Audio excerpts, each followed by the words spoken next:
শীত প্রায় শেষ। শীত শেষ হওয়ার আগে অবশ্যই করে বাঁধাকপির এই রেসিপিটি একবার বানিয়ে নেবেন। খেতে অসম্ভব টেস্টি হয়। বাজারে যেই মাঞ্চুরিয়ান পাওয়া যায় সেটার থেকে আমি তো বলবো এটা 1000 গুণে হেলদি আর খুব টেস্টিও হয়। তো বাঁধাকপিগুলো কীভাবে কাটবেন আমি একবার দেখিয়ে দিলাম। লম্বা লম্বা প্রথমে করে তারপরে তখন এরকম চওড়া বরাবর কেটে নেবেন। এইভাবে কাটলে এর শেপটা খুব ভালো হয়। তো আমার এখানে বাঁধাকপিগুলো সব কাটা হয়ে গিয়েছে। রসুনটাও দেখুন লম্বা করে তারপরে থেকে এইভাবে ছোট ছোট ছোট ছোট পিস, কারণ চাইনিজ জিনিসে কিন্তু বেশি একটু রসুন লাগে। তো রসুন কুচানো হয়ে গেছে, এখানে লঙ্কাও কুচিয়ে নিয়েছি আর নিয়ে নিলাম পেঁয়াজ। তো এখানে বাঁধাকপির ওপরে পেঁয়াজ, লঙ্কা, রসুন, আদা এইসব কিছু আমি ভালোভাবে মিশিয়ে দিলাম। এখানে কর্নফ্লাওয়ার দেবো। কর্নফ্লাওয়ার দেওয়ার সময় মনে রাখতে হবে যে 3 চামচ যদি কর্নফ্লাওয়ার দেন তো সেই হিসাবে কিন্তু 2 চামচ ময়দা দিতে হবে।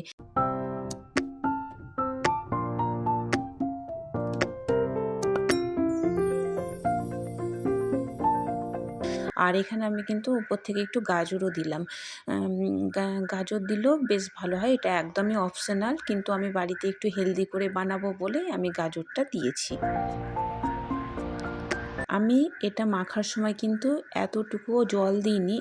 আর আমি এখানে একটা কথা বলে রাখছি আপনাদের, এখানে একদমই কিন্তু লবণ দেবেন না।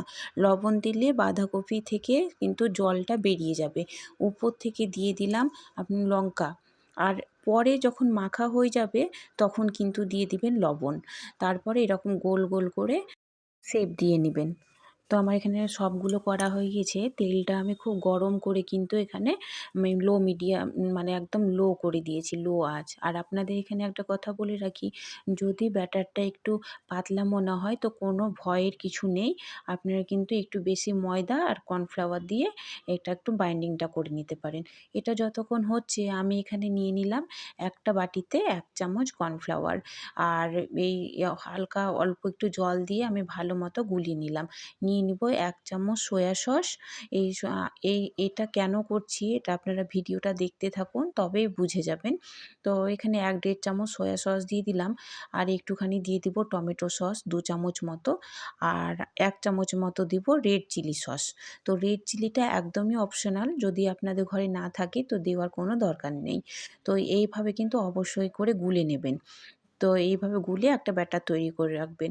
আর দেখুন একদম ব্রাউন ব্রাউন করে আমার কিন্তু ভাজা হয়ে গিয়েছে। বেশি ফুল ফ্লেমে ভাজবেন না, নইলে উপর থেকে পুড়ে যাবে আর ভেতরটা কিন্তু কাঁচাই থাকবে। আমার এটা দেখুন কতটা ক্রিস্পি হয়েছে। এই পর্যায়ে কিন্তু আপনারা খেতেও পারেন। তো আমি এখানে আরও একটু পেঁয়াজ করে কেটে নেব। তো চাইনিজের যে পেঁয়াজটা কাটে মাঞ্চুরিয়ানে, তো সেই পেঁয়াজটা কিন্তু দেখুন কীরকম করে কাটছি। প্রথমে একটা পেঁয়াজকে 4 ভাগ করে নিতে হবে। তারপরে তখন এরকম বড় বড় পাপড়ির মতো করে ছাড়িয়ে নিতে হবে। আর লঙ্কাটাও আমি দেখিয়ে দিচ্ছি, গোল গোল কাটবেন না, এরকম লম্বা লম্বা করে কেটে নেবেন। চাইনিজে তবে দেখতেও সুন্দর লাগবে। তো তেল গরম করে আমি লঙ্কাটা দিয়ে দিয়েছি আর উপর থেকে পেঁয়াজ দিলাম। আপনারা যদি এখানে ভাবেন ক্যাপসিকাম দেবো তবু হবে। এখানে রসুন আর আদা কুচি একটু বেশি করে দিয়ে দিলাম। এতে করে এর টেস্টটা দ্বিগুণ বেড়ে যাবে। আর এই যে আমি এখানে একটা পাতলা ব্যাটার করে রেখেছিলাম, সেই ব্যাটারটা কিন্তু আমি এখন দিয়ে দিলাম। এটা যদি আমি না গুলে দিতাম তাহলে কিন্তু সব পুড়ে যেত। আর কর্নফ্লাওয়ারটা কিন্তু জমে যেত। কর্নফ্লাওয়ারটা ওই জন্য অবশ্যই করে আগে গুলে রাখবেন। নইলে তেল দেওয়ার পরে সময় পাওয়া যায় না, ওইটা পুড়ে যেতে পারে। তো আমার এখানে কিন্তু ফুটে উঠেছে। এবার ফুটে ওঠার পরে আমি কিন্তু বাঁধাকপির সেই মাঞ্চুরিয়ান ছোট ছোট বলগুলো আমি দিয়ে দিলাম।